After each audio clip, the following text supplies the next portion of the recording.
Hello everyone. तो हम second lecture लेके आए हैं हमारा इलेक्ट्रोस्टैटिक्स का। लास्ट लेक्चर में हमने देखा था कि क्या क्या चीज़ें पढ़ी थी। एक बार मैं जल्दी से बता दूं। पहली चीज़ हमने देखी थी कि व्हाट इज चार्ज। हमने चार्ज के बारे में डिस्कस किया था कि चार्ज क्या होता है। सेकंड चीज़ जो हमने डिस्कस की थी वो थी कि methods of charging a body. ठीक है, चार्जिंग अ बॉडी। हालांकि मैंने उसको तीनों को तीन मेथड से तीनों को ढंग से एक्सप्लेन नहीं किया था, सिर्फ एक मेथड बताया था क्योंकि कोर्स में इतना नहीं है फिर भी। तो वो तीन मेथड से हमारे पास पहला मेथड था जिसको हम बोलते हैं बाय रबिंग। रब करके हम दो बॉडीज़ को जब रब करते हैं, ठीक है, रबिंग से हम दो बॉडीज़ को चार्ज करते थे। जब रब करते हैं तो क्या हो चीज़ होती थी, तो मैंने बोलता इलेक्ट्रॉन्स ट्रांसफ़र होते थे। ठीक है, एक बॉडी से दूसरी बॉडी पे इलेक्ट्रॉन्स ट्रांसफर हो जाते थे। जो बॉडी इलेक्ट्रॉन्स को गेन करती है इलेक्ट्रॉन्स को गेन करती है वो बॉडी नेगेटिव चार्ज हो जाती थी। मैंने एक रबर और शार्पनर का केस दिया था, उसने इलेक्ट्रॉन गेन कर दिए थे, किसने? शार्पनर ने। तो शार्पनर नेगेटिव चार्ज हो गया था। और जो बॉडी इलेक्ट्रॉन्स को लूज करती है, ठीक है, जिनमें से इलेक्ट्रॉन्स निकलते हैं, वो बॉडी पॉजिटिव चार्ज हो जाती है। और किन किन तरीके से इलेक्ट्रॉन्स को ट्रांसफ़र कर सकते हैं हम? एक रबिंग बताया मैंने, ये फर्स्ट हो गया method, rubbing. Second method by conduction. ठीक है, आपको इतना ध्यान नहीं देना है, ट्वेल्थ क्लास में पढ़ेंगे ये, बाय कंडक्शन। और थर्ड बाय इंडक्शन। ये तीन मेथड होते हैं। ठीक है, ये तीन मेथड से इलेक्ट्रॉन्स को ट्रांसफर कर सकते हैं। और ध्यान रखिए, सिर्फ इलेक्ट्रॉन ही ट्रांसफर होंगे, प्रोटॉन कभी ट्रांसफर नहीं होंगे। आपको ये ध्यान रखने के लिए मैंने बोलता है कि प्रोटॉन जो होते हैं वो सारे के सारे कहाँ प्रेजेंट होते हैं? सारे न्यूक्लियस में प्रेजेंट होते हैं, वो निकल नहीं सकते। अभी बस आप इतना ही समझिए। ठीक है। और थर्ड हमने पढ़ा था टाइप्स ऑफ चार्ज। तो ये तो बताने की ज़रूरत ही नहीं है, मेरे ख्याल से आपको ऐसे भी पता होगा कि दो टाइप्स के चार्ज होते हैं, एक पॉजिटिव एंड नेगेटिव। ठीक है, ये सब हमने थोड़ा सा डिस्कस करते थे। नेगेटिव चार्ज, जो बॉडी इलेक्ट्रॉन गेन कर लेती है वो नेगेटिव चार्ज हो जाती है क्योंकि उसमें इलेक्ट्रॉन ज़्यादा हो जाते हैं। और जो बॉडी इलेक्ट्रॉन लूज कर लेती है वो पॉजिटिव चार्ज हो जाती है। ठीक है। और इनिशियली बॉडी का चार्ज क्या होता है? ज़ीरो। कोई भी बॉडी का नेट चार्ज ज़ीरो होता है। क्यों? क्योंकि पहले उसके पास जितने प्रोटॉन होते हैं उतने इलेक्ट्रॉन होते हैं, तो नेट चार्ज कितना हो जाएगा? ज़ीरो। ठीक है, तो ये सारी चीज़ें हमने डिस्कस कर ली थी। आगे हम पहुँचते हैं हमारे नेक्स्ट लेक्चर में, और ये सेकेंड लेक्चर में।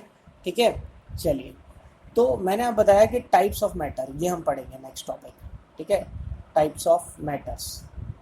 अभी मैटर्स को तो अलग अलग टाइप्स से डिनोट करते हैं, हम बस दो टाइप्स के मैटर्स की बात कर रहे हैं। फर्स्ट कंडक्टर्स, ठीक है। Second insulator. इंसुलेटर यानी नॉन कंडक्टर, इंसुलेटर्स।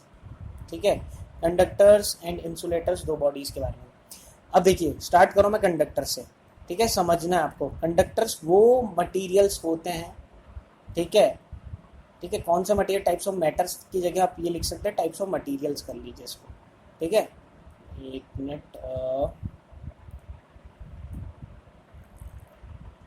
तो टाइप्स ऑफ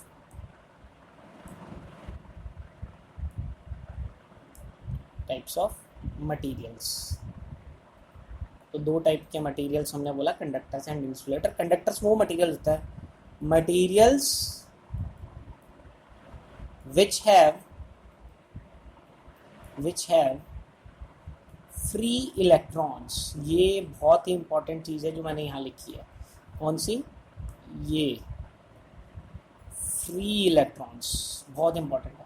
जो मटेरियल्स के पास फ्री इलेक्ट्रॉन्स होते हैं, ठीक है, वही मटेरियल क्या होता है? वही मटेरियल क्या होता है हमारा? कंडक्टर। कंडक्टर वो मटेरियल है जिनके पास फ्री इलेक्ट्रॉन्स है। अब बात होगी फ्री इलेक्ट्रॉन्स क्या होता है। तो देखो, समझा देता हूँ बट आपको इतना डीप में जाना नहीं है। ये हमारा एटम है, ठीक है, और ये हमारा न्यूक्लियस है। ठीक है, न्यूक्लियस में आपको पता है दो मटेरियल प्रेजेंट होते हैं, प्रोटॉन्स और दूसरा न्यूट्रॉन्स। ठीक है, और ये इलेक्ट्रॉन्स होते हैं। और आपने ये भी पढ़ा होगा कि यहाँ जो इलेक्ट्रॉन्स जो होते हैं ये चक्कर लगाते हैं यहाँ पे। ठीक है, एटम के चक्कर लगाते हैं ये इलेक्ट्रॉन्स। ठीक है, और बहुत सारे इलेक्ट्रॉन्स। अब ये जो इलेक्ट्रॉन्स जो एटम जो न्यूक्लियस के चक्कर लगाते हैं, ये इलेक्ट्रॉन्स, इनको बोलते हैं बाउंड इलेक्ट्रॉन्स। ठीक है, बाउंड इलेक्ट्रॉन्स। बाउंड मतलब ये बस चक्कर ही लगाते रहेंगे इस एटम के। ठीक है, बट कुछ इलेक्ट्रॉन्स ऐसे होते हैं किसी किसी मटेरियल्स में जो सिर्फ चक्कर नहीं लगाते, एक ही एटम के चक्कर नहीं लगाएंगे। उनके पास क्या शक्ति होती है, उनके पास एक पावर होती है, और वो पावर ये होती है कि मान लो उसकी साइड में दूसरा भी तो एक एटम होगा, ठीक है, उसका भी न्यूक्लियस होगा। ये मान लो एक ये वाला इलेक्ट्रॉन की बात करता हूँ मैं, कौन सा, मान लीजिए मैं इसकी बात करता हूँ, एक ये इलेक्ट्रॉन भी है। अब ये इलेक्ट्रॉन फ्री इलेक्ट्रॉन है। अगर ये इलेक्ट्रॉन फ्री इलेक्ट्रॉन है तो ये क्या करेगा, ये सिर्फ इसकी चक्कर नहीं लगाएगा, इसका मन करेगा तो ये इस एटम के भी चक्कर लगाने लग जाएगा, ठीक है, ये इधर भी चक्कर लगा लेगा। अगर एक साइड में तीसरा एटम है तो वो उसके न्यूक्लियस में भी चक्कर लगा लेगा, ठीक है। फ्री इलेक्ट्रॉन फ्री होता है, नाम से पता चल रहा है फ्री होता है, वो बाउंड नहीं होता, बाउंड मतलब बंधा हुआ, वो बंधा हुआ नहीं होता किसी पर्टिकुलर एटम से, वो फ्री होता है, वो भाग सकता है, सिर्फ एक ही एटम में नहीं रहता, वो किसी भी एटम में भाग सकता है, ठीक है।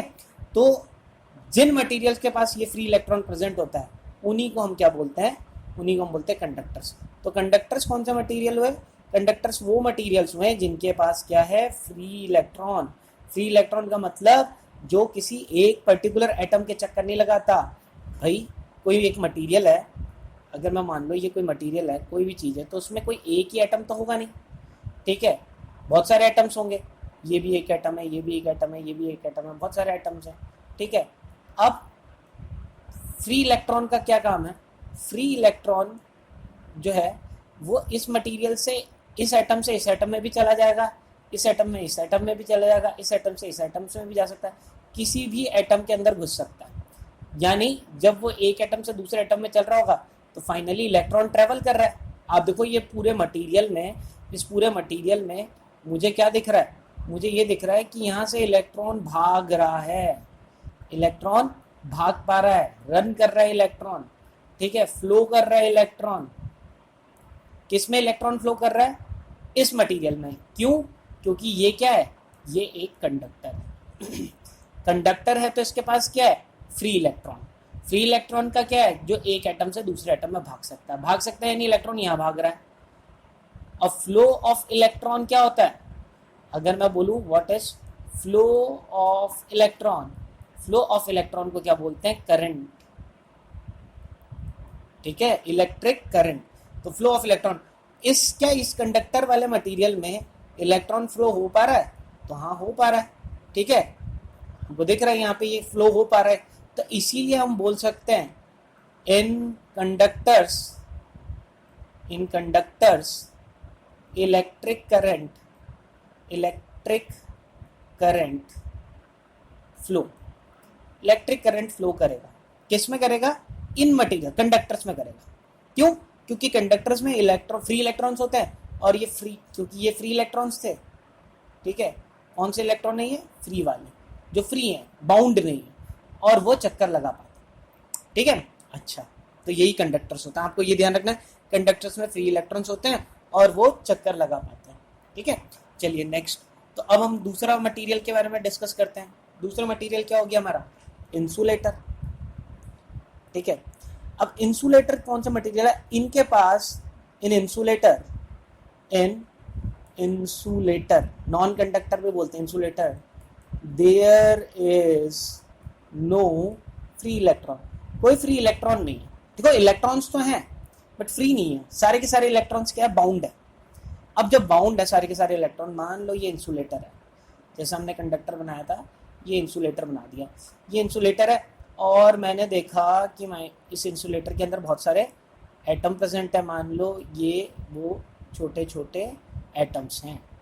एटम्स तो मटेरियल तो सारे एटम से ही बने होते हैं, ये इंसुलेटर भी एटम से बना होगा, ठीक है। बट इस एटम के अंदर अगर मैं गौर से देखूं, इस एटम के अंदर मान लो ये जो एटम है इसको मैंने बड़ा किया, यहाँ पे मैक्सिमाइज कर दिया इसको, ठीक है। तो मैंने देखा कि ये न्यूक्लियस रह गया, इस एटम को थोड़ा यहाँ रख बनाया मैंने, और देखा ये जो इलेक्ट्रॉन्स जो हैं वो सारे के सारे इधर ही हैं, बस इसके चक्कर ही लगा रहे हैं। सारे के सारे इलेक्ट्रॉन कैसे हैं, बाउंड इलेक्ट्रॉन्स हैं, ठीक है, सारे के सारे बाउंड इलेक्ट्रॉन्स हैं। कोई भी इलेक्ट्रॉन भाग नहीं सकता दूसरे एटम में, साइड वाले एटम के ये इलेक्ट्रॉन भाग के इधर नहीं आ सकता। जब ये नहीं आ सकता तो इलेक्ट्रॉन यही है, जो इलेक्ट्रॉन होगा, इसके इलेक्ट्रॉन सारे इसी के अंदर है, इसके इलेक्ट्रॉन सारे, जब इलेक्ट्रॉन फिर दूसरे एटम में जा ही नहीं पा रहा, जब इलेक्ट्रॉन सारे अपने ही एटम में है, क्या यहाँ पे इलेक्ट्रॉन रन कर रहा है? क्या इलेक्ट्रॉन रन कर रहा है? क्या यहाँ पे नहीं कर रहा है इलेक्ट्रॉन रन? तो क्या यहाँ पे करंट फ्लो कर रहा है? क्या करंट फ्लो नहीं कर रहा है? क्यों? करंट का मतलब क्या है? Flow of electron, but electron तो अपनी जगह पे ही है, घूम रहा है। इसका इलेक्ट्रॉन इसी के अंदर, इसका इलेक्ट्रॉन इसी के अंदर, इसका इलेक्ट्रॉन, सबके इलेक्ट्रॉन्स अपने ही एटम के अंदर है। ये ऐसे छलांग मार के यहाँ नहीं आ पा रहे, ठीक है? ये इलेक्ट्रॉन जो हैं ये छलांग मार के यहाँ नहीं आ पा रहे। तो सिंपल सी चीज हमको समझ में आई, सिंपल सी चीज कि भाई ये एक इंसुलेटर है। इंसुलेटर वो मटेरियल्स नॉर्मल मटेरियल, वो मटेरियल्स जिनमें फ्री इलेक्ट्रॉन्स नहीं पाया जाता है, फ्री इलेक्ट्रॉन्स नहीं पाए जाते। इलेक्ट्रॉन्स हैं बट वो सारे के सारे कैसे इलेक्ट्रॉन्स हैं? बाउंड इलेक्ट्रॉन, सिर्फ और सिर्फ एटम के अंदर ही चक्कर लगा रहे हैं, एक एटम से दूसरे एटम में नहीं भाग पा रहे। वही हमने दिया था, यहाँ पे देखा था कि कंडक्टर्स में क्या होता है कि एक इलेक्ट्रॉन यहाँ से इधर छलांग लगा के चला गया, फिर इधर से इधर चला गया, इधर से इधर, मतलब वो फ्री है, ठीक है? मतलब आप कंडक्टर्स के इलेक्ट्रॉन्स को मान सकते हो आवारा इलेक्ट्रॉन्स। ऐसा बच्चा जो घर पे कहना नहीं मानता, या अभी जो लॉकडाउन चल रहा है उसका कहना नहीं मान रहा है, ठीक है, वो कहीं पे भी भाग रहा है, ठीक है, तो वो हो गए कंडक्टर्स। और इंसुलेटर वाले मटेरियल्स के इलेक्ट्रॉन जो अपने घर पे ही बैठे हुए हैं, बाउंडेड है, भाग नहीं सकते। जब भाग नहीं सकते तो इलेक्ट्रॉन फ्लो नहीं कर रहा, इलेक्ट्रॉन फ्लो नहीं कर रहा। इलेक्ट्रॉन क्या है? एक तरीके से इलेक्ट्रॉन के पास क्या है? चार्ज, ठीक है? करंट क्या होता है? करंट होता है फ्लो ऑफ चार्ज को ही क्या बोलते हैं? फ्लो ऑफ चार्ज को क्या बोलते हैं? करंट, ठीक है? तो यहाँ पे करंट नहीं चल रहा है, इंसुलेटर में करंट नहीं चलता है, कंडक्टर में करंट चलता है, ठीक है? समझ में आ गया? अब ये मटेरियल टू मटेरियल है, मतलब ऐसा नहीं है कि कोई भी मटेरियल कंडक्टर है, कोई भी मटेरियल इंसुलेटर है, ठीक है? कुछ मटेरियल कंडक्टर्स होते हैं, ठीक है, और कुछ मटेरियल्स इंसुलेटर होते हैं। तो आपको कुछ एग्जांपल्स पता होने चाहिए कंडक्टर्स के। तो कंडक्टर्स के जो सबसे इजी एग्जांपल है, जितने भी मेटल्स हैं, ठीक है? अभी आप केमिस्ट्री में चैप्टर पढ़ोगे metals non metals, 9th class में पढ़ा था। तो जितने भी मेटल्स हैं सारे के सारे क्या आपके कंडक्टर हैं, ठीक है? सारे के सारे कंडक्टर्स हैं। इसके अलावा कंडक्टर्स के और एग्जांपल्स क्या हैं? मतलब मेटल तो समझ में आ गया ना आपको, जैसे आपको गोल्ड हो गया, सिल्वर हो गया, आयरन हो गया, ठीक है, सोडियम हो गया, मैग्नीशियम हो गया, ठीक है? इस टाइप के कुछ कंडक्टर्स आप पढ़ोगे, ये सारे के सारे क्या हो गए? सारे के सारे मेटल्स हो गए, ठीक है? और ये सारे के सारे कंडक्टर्स हो गए। इसके अलावा और कौन कौन से कंडक्टर्स हैं? ठीक है, इलेक्ट्रोलाइट्स होते हैं कुछ। इलेक्ट्रोलाइट्स केमिस्ट्री में आप पढ़ोगे, क्या होता है कि आयंस में टूट जाते हैं। इलेक्ट्रोलाइट्स ऐसी चीज होती है कि जिसमें आप कुछ मटेरियल्स होते हैं, उनको आप वाटर के अंदर डालते हो तो वो आयनाइज हो जाते हैं, ठीक है? आयनाइज हो जाते हैं। आयनाइज मतलब कुछ टूट जाता है, जैसे नमक है, नमक को आप पानी में डालोगे तो नमक टूट जाएगा, Na+ और Cl-। ये Na+ भी एक आयन है और ये आयनाइज हो गए, तो नमक का जो पानी होगा वो क्या हो जाएगा आपका? वो कंडक्टर हो जाएगा। क्यों? क्योंकि इसमें ये Na+ के पास चार्ज होता है, Cl- के पास चार्ज होता है, ठीक है? नॉर्मल नमक नहीं है। अगर आप नमक को कंडक्टर बोलोगे तो NaCl नमक नहीं है, बट नमक का पानी, ठीक है, वो आपको क्या मिल जाएगा? वो आपको कंडक्टर मिल जाएगा, ठीक है? अच्छा, इसके अलावा आपका जो टैप वाटर है, ठीक है, ये टैप वाटर भी आपका क्या होता है? कंडक्टर होता है, ठीक है? कंडक्टर क्यों होता है? क्योंकि टैप वाटर में भी बहुत सारे आयंस प्रेजेंट होते हैं। जो हमारा नल से पानी होता है, क्योंकि वो मिनरल से नीचे से निकल के, जमीन से निकल के आता है, तो उसमें बहुत सारे आयंस होते हैं, मैग्नीशियम आयंस, एल्यूमिनियम आयंस, ठीक है, अलग अलग मटेरियल्स के आयंस मिल जाएंगे, तो इस वजह से वो कंडक्ट करता है। तो ये कंडक्टर्स हो गए। इसके अलावा अगर मैं बात करूँ इंसुलेटर की, तो इंसुलेटर कौन हो गए? एग्जाम्पल नॉन मेटल्स, ठीक है? नॉन मेटल्स में जितनी भी आपकी गैसेज हो गई वो सारी नॉन मेटल्स हैं, हालांकि चैप्टर में पढ़ देंगे। जैसे आपका ऑक्सीजन हो गया, ठीक है, हाइड्रोजन हो गया, ठीक है, नाइट्रोजन हो गया, कार्बन हो गया, ये सारे के सारे नॉन मेटल्स हैं, ठीक है? ये सारे ही हो गया। इसके अलावा वुड हो गया आपका, प्लास्टिक हो गया, तो इनमें करंट कभी फ्लो नहीं करेगा, ठीक है? हालांकि ऐसा नहीं है, हर चीज की एक लिमिट होती है, ठीक है, बट एक नॉर्मल लिमिट्स में देखें तो ये सारे के सारे क्या है? ये सारे ग्लास हो गया, ये सारे नॉन मेटल्स हैं, ठीक है? बहुत सारे कॉटन हो गया, माइका हो गया, बहुत सारे आपको एग्जांपल मिल जाएगा, बुक्स में आप देख लीजिएगा एग्जांपल्स, कई बार एग्जांपल से एमसीक्यू आ जाता है। ठीक है, समझ में आया? चलिए आगे चलते हैं। तो हमने ये पिछली लेक्चर का ही था, मेरे को इसमें कवर करना था बट कर नहीं पाया था। बट अब जो सेकंड टॉपिक, आज हमको क्या क्या टॉपिक पढ़ना है? आज पहले तो आपको ये पढ़ना है टाइप्स ऑफ मटेरियल्स, जो मैं डिस्कस कर चुका हूँ, टाइप्स ऑफ मटेरियल्स, पहले तो ये हम डिस्कस करेंगे। सेकंड हम बात करेंगे इलेक्ट्रोस्टैटिक फोर्स, हालांकि ये भी मैं थोड़ा सा आपको लास्ट क्लास में बता चुका था, इलेक्ट्रोस्टैटिक फोर्स के बारे में डिस्कस करेंगे। थर्ड चीज़ हम इलेक्ट्रिक फील्ड के बारे में डिस्कस करेंगे, व्हाट इज इलेक्ट्रिक फील्ड। और फोर्थ जो है हम इलेक्ट्रिक फील्ड लाइंस के बारे में करेंगे। तो टोटल मैंने लेक्चर्स 14 to 15 लेक्चर्स में मैंने ये पूरा जो डिवाइड किया अपना कोर्स, तो इसलिए धीरे धीरे कवर करेंगे। तो जो जो टॉपिक मैं बोल रहा हूँ वो धीरे धीरे पढ़ते जाएंगे। तो ये हमने कवर कर लिया टॉपिक, अब इलेक्ट्रोस्टैटिक फोर्स को डिस्कस करेंगे, फिर बाकी इन दोनों को भी, electric field lines, sorry fourth topic क्या है? Electric field lines. Electric field अलग है, इलेक्ट्रिक फील्ड लाइंस अलग है। चलिए स्टार्ट करते हैं फिर एक एक करके। चलिए, तो सबसे पहला टॉपिक हमारा, सेकंड टॉपिक जो हमको करना है, ठीक है, तो सेकंड टॉपिक हमारा है इलेक्ट्रोस्टैटिक फोर्स, हालांकि ये डिस्कस कर लिया था। तो मैंने बोला कि हम मटेरियल्स को चार्ज कर सकते हैं। नॉर्मल मटेरियल के पास, कोई भी मटेरियल, कोई भी मैटर है, मान लिया आपके पास रबर है, शार्पनर है, कोई भी चीज़ आपके आसपास पड़ी है, ठीक है, कोई भी चीज़ है आपके पास, ठीक है, इसका नेट चार्ज रियल स्टार्टिंग में कितना होता है? 0, ठीक है। बट कुछ मेथड्स मैंने बताया, मेथड्स के नाम बाय रबिंग, ठीक है, आपने रबिंग वाला प्रोसेस यूज करके, या बाय कंडक्शन, ठीक है, या बाय इंडक्शन। आप क्या कर सकते हो, इस मटेरियल को, जो ये इसका चार्ज 0 था, इसको आप पॉजिटिव चार्ज में या नेगेटिव चार्ज में बना सकते हो। अगर इसके अंदर इलेक्ट्रॉन्स एक्स्ट्रा आ जाएंगे किसी बॉडी से, इलेक्ट्रॉन्स आ गए इसके अंदर, तब तो ये नेगेटिव हो जाएगा, क्योंकि इलेक्ट्रॉन्स नेगेटिव चार्ज होते हैं, तो ज़्यादा इलेक्ट्रॉन्स हो जाएंगे प्रोटॉन से, तो ये नेगेटिव हो जाएगा, ठीक है। ज़्यादा इलेक्ट्रॉन्स आ जाएंगे तो ये क्या हो जाएगा? नेगेटिव हो जाएगा। अच्छा, बट अगर इसके पास इससे इलेक्ट्रॉन, किसी बॉडी से इलेक्ट्रॉन्स निकल गए, तो इसका बॉडी का चार्ज क्या हो जाएगा? इस बॉडी का चार्ज हो जाएगा पॉजिटिव, जिससे इलेक्ट्रॉन निकलते हैं वो बॉडी पॉजिटिव चार्ज। और अगर किसी बॉडी से ना इलेक्ट्रॉन आए ना गए, उसका चार्ज 0 ही रहेगा, ठीक है, समझ में आ गया? अच्छा, तो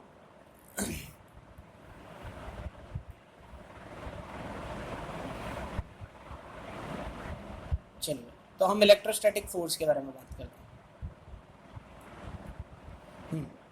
तो मैंने बोला, मान लो ये एक बॉडी है जिसका चार्ज Q1 है, और ये बॉडी है जिसका चार्ज Q2 है, ठीक है। कहाँ से आया इनके पास ये चार्ज? वो जो 3 मेथड में से किसी से कर दिया हमने। अब ये बॉडी पॉजिटिव भी चार्ज हो सकती है, नेगेटिव भी चार्ज हो सकती है, ये बॉडी भी पॉजिटिव भी चार्ज हो सकती है, नेगेटिव। अभी मैं कंसिडर कर लेता हूँ दोनों बॉडीज का चार्ज कैसा है, दोनों का पॉजिटिव मान लेता हूँ, ठीक है। लाइक चार्जेस मतलब एक जैसे, या तो पॉजिटिव है दोनों का चार्ज, या फिर दोनों का चार्ज कैसा है?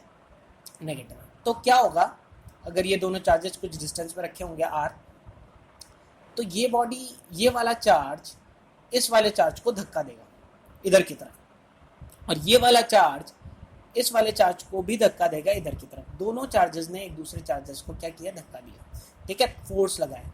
इस फोर्स को ही हम क्या बोलते हैं? इस फोर्स का ही नाम क्या है? Electrostatic force. जैसे कि हमने ग्रेविटेशनल फोर्स पढ़ा था ना, 2 मासेस लगाते थे, मासेस मतलब वो भी 2 मैटर्स थे, 2 बॉडीज थी, और हर बॉडी के पास मास होता है, इसलिए वो एक दूसरे को खींचते हैं। बट वीक फोर्स था, ये वाला स्ट्रॉन्ग फोर्स है, ये दिखता है हमको, ठीक है, बट चार्ज करना पड़ेगा, ठीक है। तो चार्ज कर दिया तो ये दोनों चार्जेस एक दूसरे को धक्का देंगे। क्यों? क्योंकि दोनों लाइक चार्जेस हैं। धक्का दिया, किस वजह से धक्का दिया? क्योंकि दोनों ने कौन सा फोर्स लगाया? Electrostatic force. इस फोर्स का फॉर्मूला क्या है? ये सेम वैसा ही फोर्सेस है जैसे कि ग्रेविटेशनल फोर्स का फॉर्मूला होता था Q1 Q2 अपॉन r²। वहाँ होता था क्या? ग्रेविटेशनल फोर्स में G m1 m2 upon r²। इसमें ये G क्या होता था? यहाँ पे ये कांस्टेंट होता था। क्या वैल्यू होती थी? 6.67 इंटू 10⁻11, नेगेटिव, काफ़ी छोटी, नेगेटिव नहीं, काफ़ी छोटी वैल्यू होती थी। ठीक है, यहाँ पे भी एक कांस्टेंट आएगा और उसको बोलते हैं के। तो इलेक्ट्रोस्टैटिक फोर्स का फॉर्मूला क्या है? के Q1 Q2 upon R square. अच्छा, अब आप पूछोगे व्हाट इज के? के को हम बोलते हैं कूलम्स कांस्टेंट। ठीक है, कई बार इसको इलेक्ट्रोस्टैटिक कांस्टेंट भी बोलते हैं, इलेक्ट्रोस्टैटिक कांस्टेंट। ठीक है, दोनों नाम है इसके। और इसकी वैल्यू कितनी है? इसकी वैल्यू 9 इंटू 10⁹, बड़ी वैल्यू है। 9 इंटू 10⁹ काफ़ी बड़ी वैल्यू है, इसलिए ये फोर्स नज़र आता है। ठीक है, इलेक्ट्रोस्टैटिक फोर्स समझ में आ गया।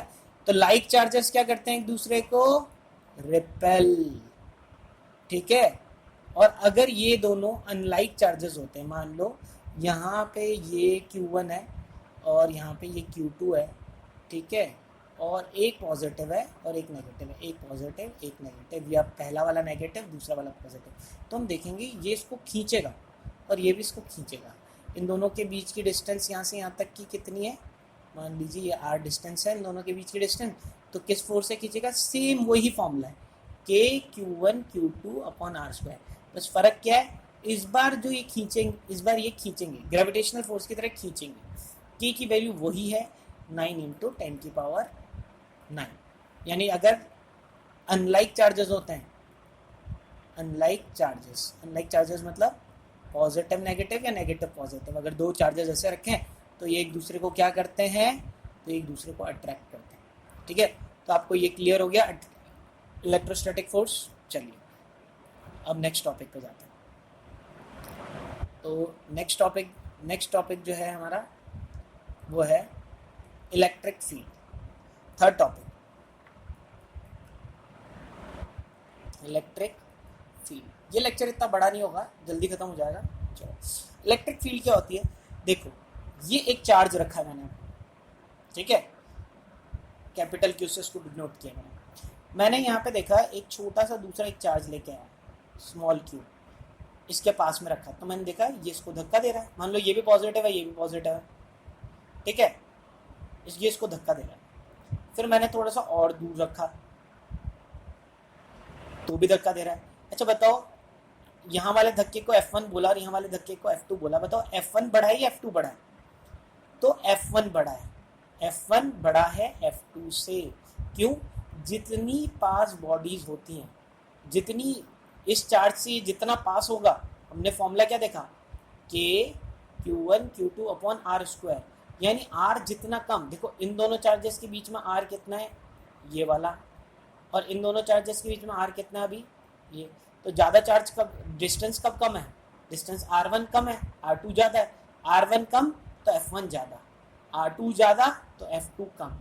तो यहाँ पे फोर्स ज़्यादा लग रहा है, यहाँ पे F1 पे, F2 पे फोर्स कम लग रहा है। जैसे जैसे और पीछे ले जाऊँगा तो फोर्स कम होता जाएगा। ठीक है, मान लो इधर ला जा, इधर तक पहुँचने के बाद हम यहाँ पहुँच गए, यहाँ पहुँचने के बाद अब फोर्स नहीं लग रहा, फोर्स कितना हो गया? अब धक्का ही नहीं लग रहा, जीरो। तो ये जितना बड़ा इलाका मुझे मिलेगा, जितना बड़ा इलाका इस चार्ज के पास, ये पूरा इलाका, ये पूरी फील्ड जहाँ तक इस चार्ज ने अपना एक इलाका बना दिया, जहाँ तक ये दूसरे चार्जेस पे फोर्स लगा रहा है, ठीक है, वो इलाका, वो फील्ड जहाँ तक ये चार्ज दूसरे चार्ज पे फोर्स लगा रहा है। अच्छा, ये जो चार्ज है, इस चार्ज को हम क्या बोलते हैं? अगर मैं टर्म्स में बोलूँ तो इसको बोलते हैं टेस्ट चार्ज। ये टेस्ट करने के लिए लाए थे कि भाई ये फोर्स धक्का लग रहा है, ये धक्का लग रहा है, इस चार्ज को हम टेस्ट करने के लिए 3 जगह पे रखा, 4 जगह पे रखा, यहाँ पे भी रखा, यहाँ पे नहीं लगा फोर्स। ठीक है, तो इस चार्ज को जो चेक करने के लिए लेके आते, जैसे घर पे टेस्टर यूज़ करते हैं ना करंट चेक करने के लिए, ठीक है, वो पेचकस सा होता है घर वाले का भी करंट चेक करने के लिए, ऐसे ये वाले चार्ज को टेस्ट चार्ज बोलते हैं। क्यों? ये टेस्ट करने के लिए लाए हम कि क्या ये चार्ज, जो बड़ा वाला चार्ज है, ये कोई सा भी चार्ज है, जरूर नहीं है बड़ा वाला, बड़ा क्यू जो लिखा हुआ है, ये चार्ज जहाँ तक अपना फोर्स लगा रहा है उसको चेक करने के लिए जो चार्ज को लेके आता है उसको टेस्ट चार्ज बोलते हैं। ठीक है, इसको टेस्ट चार्ज बोलते हैं, ये हमारा टेस्ट चार्ज हो गया। इसके अलावा जो ये वाला चार्ज है, जो अपना जहाँ तक फोर्स बना रहा है, जो अपना इलाका बना रहा है, ठीक है, इसको हम बोलते हैं सोर्स चार्ज। हमेशा याद रखना, सोर्स चार्ज की इलेक्ट्रिक फील्ड होती है। What is electric field? Electric field वो इलाका, वो फील्ड, वो स्पेस जहां तक कोई सोर्स चार्ज किसी टेस्ट चार्ज पे फोर्स लगा सकता है। समझ में आया? वापस से मैं बोल रहा हूँ, एक बार रिपीट करो, ध्यान दिया। Electric field is that field, yeah, is that space up to which a source charge exert a force on test charge. A source charge exert a force on test charge. ठीक है, ये वो space या वो इलाका या वो field है, ठीक है, जिसपे जो जहाँ पे एक सोर्स चार्ज टेस्ट चार्ज पे धक्का लगा सकता है, जहां तक, ठीक है। और जितना बड़ा चार्ज होगा उसका इलाका उतना ही बड़ा होगा, वो इतनी दूर तक फोर्स लगा पाएगा, ठीक है। जैसे बोलते हैं ना, एक मतलब एक कहावत है, हर कुत्ते का एक इलाका होता है ना, वैसे ही हर चार्ज का भी इलाका होता है। जितना बड़ा चार्ज उसका उतना ही बड़ा इलाका, ठीक है। और उस इलाके को इलेक्ट्रिक फील्ड बोलेंगे, उस चार्ज की। इलेक्ट्रिक फील्ड हमेशा किसी सोर्स चार्ज की होती है, हर किसी चार्ज की एक इलेक्ट्रिक फील्ड होगी। ये टेस्ट चार्ज के लिए कंडीशन है बहुत ही छोटा होना चाहिए, बहुत छोटा, ठीक है। और ये सोर्स चार्ज तो कैसा भी हो, जैसा जैसा सोर्स चार्ज होगा उसके अकॉर्डिंग उसकी फील्ड होगी, ठीक है। समझ में आया इलेक्ट्रिक फील्ड? चलिए डेफिनेशन लिख देता हूँ मैं इलेक्ट्रिक फील्ड की, ठीक है। इलेक्ट्रिक फील्ड, ठीक है। ये पहले जो दो लेक्चर्स हैं हमारे इनमें से आपसे ज़्यादातर चीज़ें पूछी नहीं जाती, ये आपके मतलब कंसेप्ट के लिए, नहीं तो आपको ये चैप्टर ना जनरली बच्चे रटते हैं। अगर आपको ये छोटी छोटी चीज़ें भी पता होंगी, एक बार आप सुन लेंगे, आपके दिमाग में रहेंगी, और फिर आप जब डेफिनेशंस पढ़ेंगे आगे वाली, तो आप समझ पाओगे हर टॉपिक आगे का। तो इलेक्ट्रिक फील्ड क्या होगी? इट इज़ अ, या इसको बोलेंगे, स्टार्ट ऐसे करेंगे, इलेक्ट्रिक फील्ड किसकी होती है? Electric field, electric field of a source charge, ठीक है। Electric field of a source charge, ठीक है, sorry, electric field of a source charge is the space up to which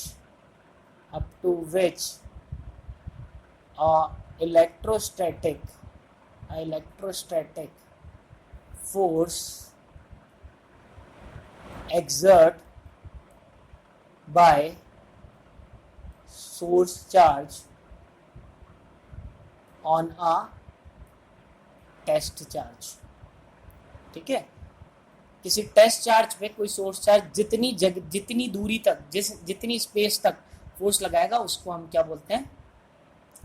उसी को हम बोलते हैं इलेक्ट्रिक फील्ड, ठीक है। इलेक्ट्रिक फील्ड क्या हो जाएगा? टेस्ट लिखा है, टेस्ट चार्ज पे जितनी जगह तक, जितनी स्पेस तक एक सोर्स चार्ज किसी टेस्ट चार्ज पे फोर्स लगाता है, उसी को हम बोलेंगे electric field of that source charge. जिस भी सोर्स चार्ज की इलेक्ट्रिक फील्ड होगी वो ये। अच्छा, ये टेस्ट चार्ज जो है ना, बहुत छोटा होना चाहिए, ठीक है, ऑलमोस्ट जीरो बट के पास में, बट जीरो नहीं होना चाहिए, ऑलमोस्ट जीरो, यानी इसकी वैल्यू होगी टेस्ट, इसका जो चार्ज होगा ना, टेस्ट चार्ज का चार्ज कितना होगा? 0.0000000000000000000 ऐसे 0 करते हुए मैंने 1 बना दिया है। इवन इससे भी छोटा, बट जीरो नहीं होगा, छोटा मोटा तो होगा, ठीक है।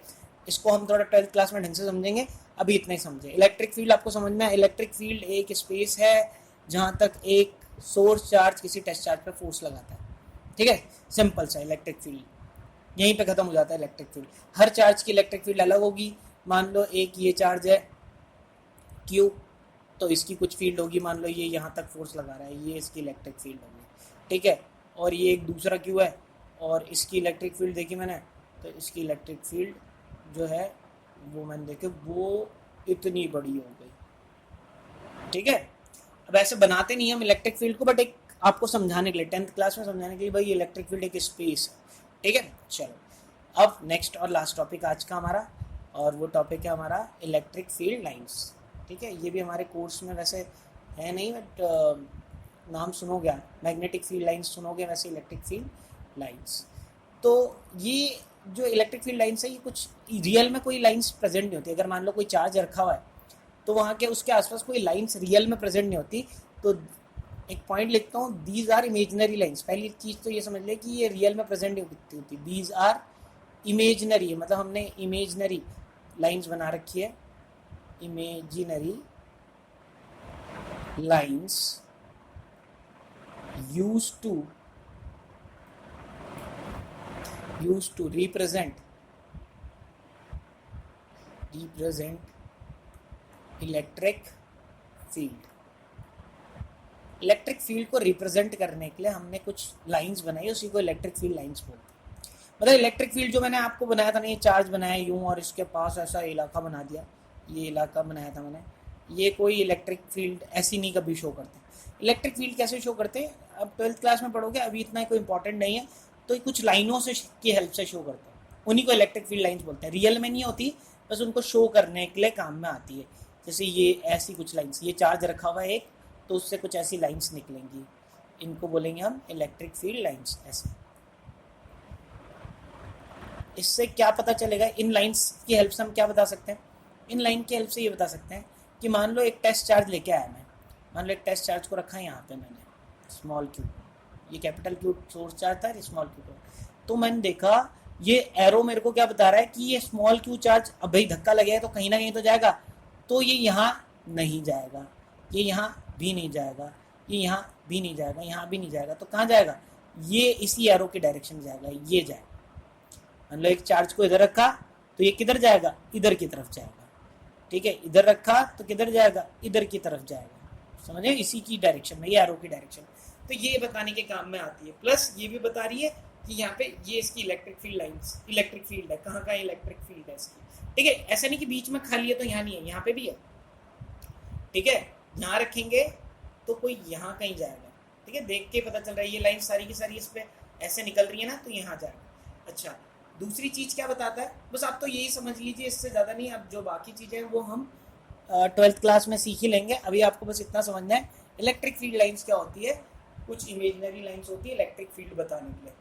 तो ये 2 लेक्चर जो मैंने आपको बताया, ठीक है, इन पर थोड़ा सा ढंग से फोकस करें, आप समझें इनको। अभी तक हमने क्या क्या टॉपिक्स पढ़े, सबसे पहले हमने पढ़ा था चार्ज क्या होता है, देखिए बेसिक्स हैं आपके, और ये अगर नहीं पता होंगे तो दिक्कत होगी। Methods of charging a body, ठीक है, चार्जिंग अ बॉडी किन किन मेथड से कर सकते हैं, 3 मेथड बताए थे, वो जरूरी नहीं है आपको, बस उससे हमको ये पता है कि जब भी मेथड चार्ज करते हैं बॉडी में तो क्या होता है, इलेक्ट्रॉन ट्रांसफर होता है, ठीक है, इलेक्ट्रॉन ट्रांसफर हो जाते हैं, जिस बॉडी में इलेक्ट्रॉन ट्रांसफर होते हैं वो बॉडी नेगेटिव चार्ज, जिस बॉडी से निकलते हैं वो बॉडी पॉजिटिव चार्ज, ठीक है। उसके बाद टाइप्स ऑफ चार्जेस, पॉजिटिव और नेगेटिव, 2 टाइप के चार्जेस होते हैं, ठीक है। 4th types of materials, conductors and insulators, ठीक है। 5th हमने इलेक्ट्रोस्टैटिक फोर्स, 2 चार्जेस के बीच में जो फोर्स लगता है electrostatic force, attractive and repulsive दोनों लगता है। 6th आपकी इलेक्ट्रिक फील्ड, और 7 इलेक्ट्रिक फील्ड लाइंस, ठीक है। तो ये कुछ टॉपिक्स बताए, नाम आप मतलब कहीं ना कहीं बुक्स में देखोगे या कहीं ना कहीं टीचर्स आपको पढ़ाएगा। आजकल वैसे भी क्या हो रहा है कि आप लोग बुक से ज़्यादा पढ़ रहे हो, क्योंकि लॉकडाउन के चक्कर में आप पढ़ाई नहीं कर पा रहे हो, तो अगर वो देखते हो तो आप कंफ्यूज ना हो, इसलिए बताया है। जो रियल में हमारी पढ़ाई स्टार्ट होगी वो नेक्स्ट लेक्चर से स्टार्ट होगी। तो आज के लिए इतना ही, थैंक यू।